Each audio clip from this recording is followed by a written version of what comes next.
What's the grossest thing you've done for an A+? When Professor Clayton asked me to come to his house for dinner to discuss my final grade, I knew exactly what that meant. The guy had been staring at me all semester with those creepy divorced dad eyes, and now he wanted his shot. But I needed that A+ to graduate with honors and get into law school. I put on my shortest skirt and the push-up bra that made me look like I had actual cleavage. My roommate Sarah watched me get ready with her mouth hanging open. I told her it was just dinner to discuss my grade, but we both knew better. Professor Clayton was in his 40s with gray streaks in his beard, and always wore those wool blazers that smelled like mothballs. He'd lean over my desk during exams and breathe on my neck while checking my work. The drive to his house took 20 minutes, and I spent the whole time practicing my excuse to leave early.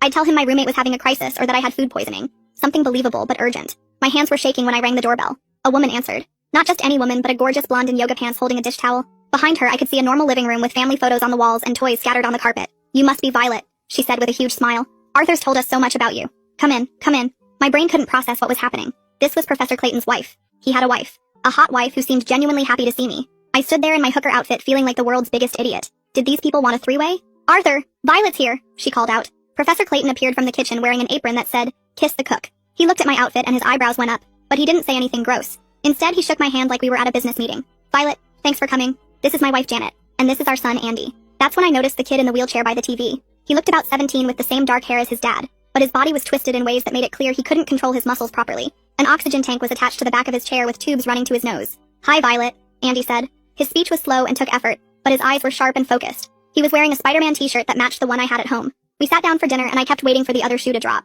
I still thought maybe they were swingers or wanted me to join some weird cult, but dinner was just normal pot roast and vegetables while they asked about my classes and career plans. Andy tried to ask me about the new Marvel movie, but talking seemed to exhaust him. Finally, over dessert, Professor Clayton cleared his throat. "Here it comes," I thought. The weird proposition that would make sense of this whole night. "Violet, we invited you here because we need a favor," he said. "Andy's prom is next week and he doesn't have a date." I stared at him, then at Janet, then at Andy who was looking at his plate like it was the most interesting thing in the world. "We know it's a lot to ask," Janet jumped in, "but Arthur said you wear superhero shirts to class and love the same movies Andy does. We thought maybe you'd consider it. Just as friends, of course." My face burned with shame. Here I was, dressed like I was going to work a street corner, and these people just wanted someone to take their disabled kid to prom. Professor Clayton must have mentioned me because I was one of the only students who'd be nice enough to say yes. "I'll pay for your dress and everything," Professor Clayton added quickly, "and dinner wherever you want to go." Andy finally looked up at me. "You don't have to," he said.